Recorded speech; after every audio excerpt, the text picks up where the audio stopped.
E a gente começou na Venezuela nesses dias, logo com a notícia agora de que o Edmundo González, que foi o candidato da oposição contra o Nicolás Maduro, se proclamou presidente da Venezuela. Então, ele se autoproclamou presidente da Venezuela e a gente tem uma situação de impasse, onde temos o governo da Venezuela, oficial, né, do Nicolás Maduro, dizendo que o Maduro é o presidente, e o Edmundo González se proclamando o novo presidente da Venezuela. Está aqui a notícia. Ele, na segunda-feira, nessa semana, se declarou como presidente. Ele perdeu as eleições e ele disse: agora cabe a todos nós respeitar a voz do povo. Disse González em comunicado: fizemos a nossa parte, realizamos a mais formidável mobilização cívica para que a vitória eleitoral fosse inquestionável. É um triunfo enorme,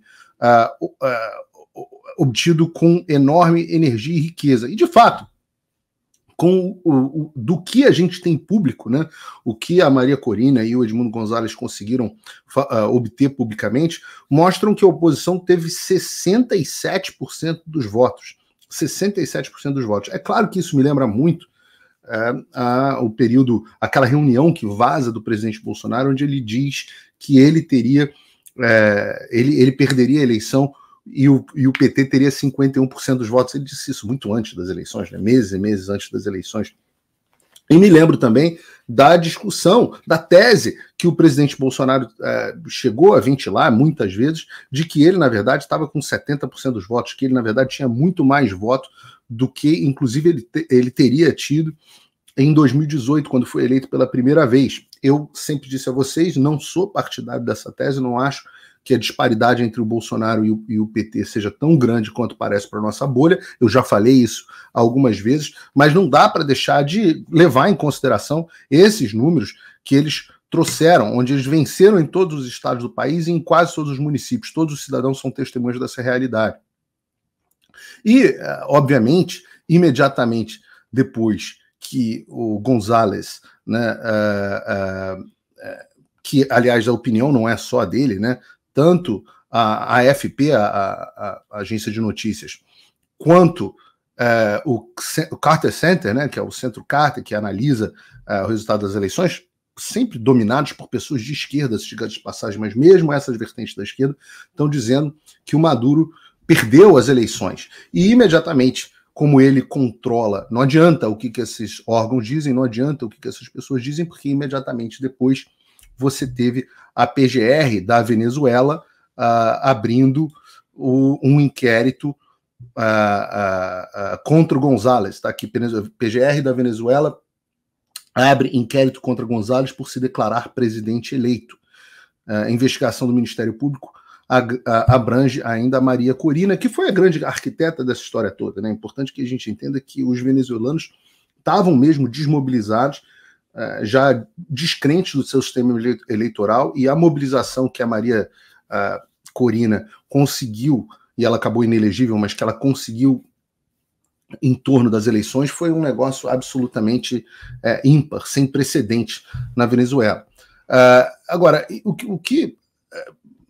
a notícia que a gente está lendo é que o chefe do Ministério Público, uma espécie de PGR no Brasil, né, o chefe do Ministério Público, Tarek Saab, anunciou que vai abrir um inquérito contra o ex-diplomata Edmundo González e a líder da oposição no país, Maria Corina Machado, a madrinha política dele. Conforme sabe, o motivo é a autoproclamação de González como presidente eleito, que foi endossada por Maria Corina, à margem das leis e da Constituição. Isso porque, de acordo com o PGR, só o Tribunal Superior Eleitoral, o Conselho Eleitoral Nacional, pode declarar quem é o vencedor da eleição. E aí ele diz aqui: no referido comunicado fica evidente a alegada prática de crime de usurpação, divulgação de informações falsas para causar angústia, instigação à desobediência de leis, instigação à insurreição, associação ao crime e conspiração. Opa, desculpe interromper o seu vídeo, mas desde 2022 eu continuo com as contas bloqueadas e o passaporte cancelado pelo Xandão. Se você aprecia o meu trabalho e tudo que eu faço pela liberdade de expressão, tem um lugar onde você pode se tornar meu apoiador com uma pequena quantia por mês. Acesse www.paulofigueiredoshow.com e torne-se meu apoiador. E aí você vai receber conteúdos exclusivos e desconto nos meus cursos. Ou então você pode se tornar meu patrono Gold e passar a me pautar. Tem reuniões comigo, você entra para o meu grupo de WhatsApp, que eu uso sempre. O link para tudo isso está aí na descrição. E eu faço a reflexão com vocês para imaginar o que aconteceria se tivesse sido não o González, mas o Bolsonaro. Se o Bolsonaro, após as eleições de 2022, se decretasse presidente do Brasil. É importante dizer que o normal é que a acusação de crimes e as investigações sejam, de fato, o pedido seja aberto pela Procuradoria-Geral. Mas, no caso do Brasil, no caso atípico do Brasil, a gente não teve uma procuradoria e teve os tribunais agindo como acusadores. No caso, o Alexandre de Moraes ocupava tanto a presidência, de forma bizarra, tanto a presidência do TSE, quanto a função de relator mor carrasco no Supremo Tribunal Federal de todos os inquéritos. Então, eu digo que, em certos sentidos, a Venezuela está numa posição muito melhor do que a do Brasil. Institucionalmente, esse absurdo que a gente está vendo na Venezuela, institucionalmente, ele é mais avançado, ele é mais dentro da normalidade em muitos aspectos do que o Brasil. Porque no Brasil era um tribunal que está fazendo ainda as acusações na prática, e na Venezuela, de fato, existe a Procuradoria. Obviamente isso aconteceu porque, naquele momento, o procurador ainda não tinha sido o procurador alinhado do Lula. Talvez o Paulo Gonet se prestasse a esse papel naquele momento, mas era ainda o Augusto Aras. Mas na Venezuela está sendo pelo menos o órgão responsável por acusação criminal que está fazendo acusações criminais, que é a Procuradoria, desde no caso o Ministério Público. E no Brasil não, no Brasil era o tribunal. Mas há outros aspectos. Nós só sabemos esse resultado de 67% contra 30% que a Maria Corina Machado e o González, e o Edmundo González alegam. Nós só sabemos dessas informações por um motivo muito simples. Porque eles têm o tal do voto impresso. Eles têm as atas, eles têm como tiveram como colocar isso no ar em um site que foi logo em seguida derrubado pelo Maduro, mas eles colocaram depois num outro servidor fora e tal, e as pessoas conseguiram acessar de fora do país e com VPN. Então, neste sentido, quando o Maduro diz que o sistema venezuelano é melhor do que o brasileiro, bom, ele tem uma razão parcial. A situação na Venezuela é menos radical do que a situação no Brasil. O Maduro controla os veículos de imprensa. Ora, e a esquerda não controla os veículos de imprensa? Eu diria que a Globo News está mais à esquerda do que a TV estatal venezuelana. E faz isso, digamos assim, de forma quase voluntária. Claro que há um incentivo financeiro, mas certamente o maior deles é ideológico. Não seria possível a oposição fazer o que a oposição fez na Venezuela. E não é possível, tirando pelas razões que eu expus nos outros programas, do ponto de vista psicológico, né, não é possível que nós tenhamos uma imprensa que não percebe o quanto que a ausência desse paper trail, dessa rota do papel, desse rastro do papel, impossibilita que a gente saiba se isso não está acontecendo também no Brasil. Porque nós temos as mesmas figuras, nós temos a mesma centralização, nós temos o mesmo controle centralizado em uma figura antipática ao candidato de oposição. Só que a diferença, como diz o Lula, é que o Maduro não é bom como o Alexandre, em controlar a narrativa. A gente viu isso no último programa. E o que o Lula está fazendo nesse momento? Ele está simplesmente ganhando tempo e endossando o discurso do Maduro, dando tempo para que o Maduro crie a narrativa dele. E ele faz isso através de palavras soltas, né? Quando o Lula diz pressionado, Lula mantém discurso de transparência na Venezuela. E a gente olha, as falas aqui são completamente absurdas, né? O presidente Lula disse que defender a transparência do resultado da eleição presidencial realizada na Venezuela. Afirmou que, abre aspas, o respeito pela tolerância e pela soberania e o compromisso com a paz. Vamos ler a frase completa do Lula. O respeito pela tolerância e pela soberania popular é o que nos move a defender a transparência pelo resultado. Transparência pelo resultado? Por que você não defendeu a transparência pelo resultado para o Brasil também, né, Lula? Mas o compromisso com a paz é o que nos leva a conclamar as partes ao diálogo e promover um entendimento entre o governo e a oposição. Você repara, ele estava junto com o presidente do Chile, também esquerdista, Gabriel Boric, e vocês sabem que, vocês viram certamente nas redes sociais, onde o Lula recebeu uma vaia e as pessoas ao grito, Lula ladrão, seu lugar é na prisão, mas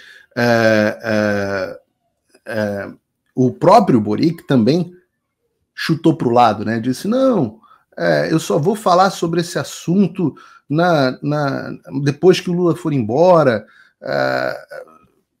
E o próprio Lula também, nesse sentido, também chuta para o lado, fala assim, ele nem a gente tem um vídeo, né, falando disso, né? Ele nem tomou posse e já quer que eu fale sobre o assunto. Bota aí o vídeo pra gente. Você não viu a questão do Edmundo Depois nós Gonzalez? falamos, querida, calma. O cara nem tomou posse, você já quer que eu fale?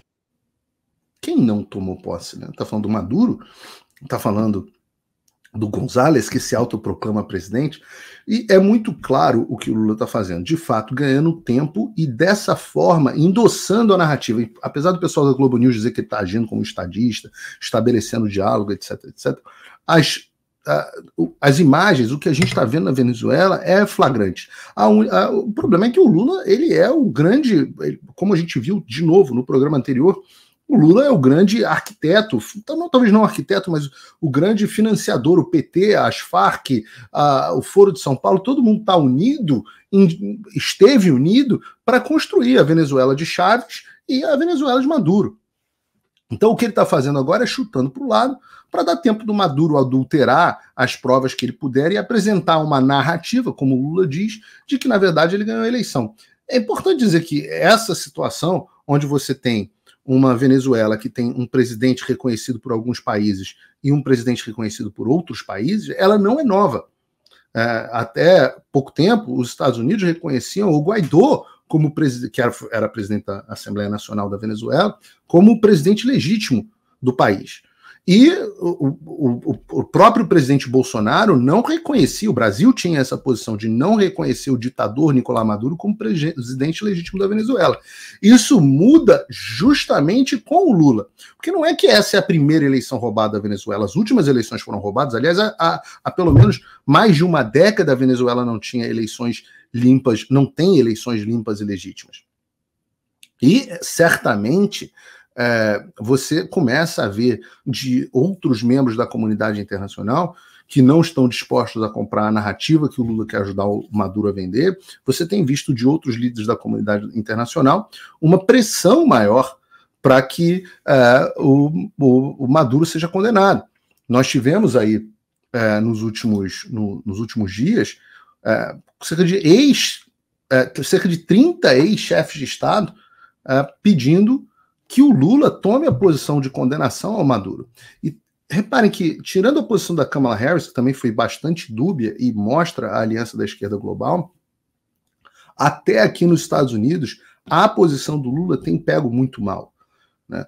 As pessoas têm enxergado o Lula como o grande fiador do regime Maduro, porque, de fato, dos países que ainda pretendem se vender como democracia de alguma forma, o Brasil é o único grande que ainda não tomou uma posição em relação à fraude que está acontecendo. Então você teve agora esse grupo Ideia, que divulgou uma carta pedindo para o Lula ter uma firmeza na defesa da democracia e da condenação da fraude eleitoral do Maduro na Venezuela.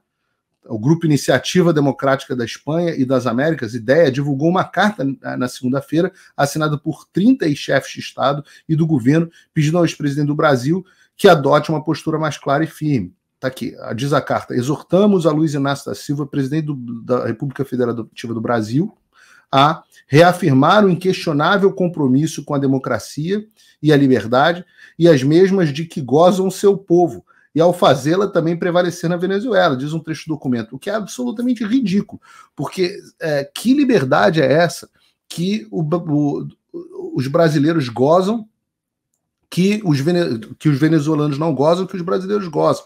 A situação é cada vez mais idêntica.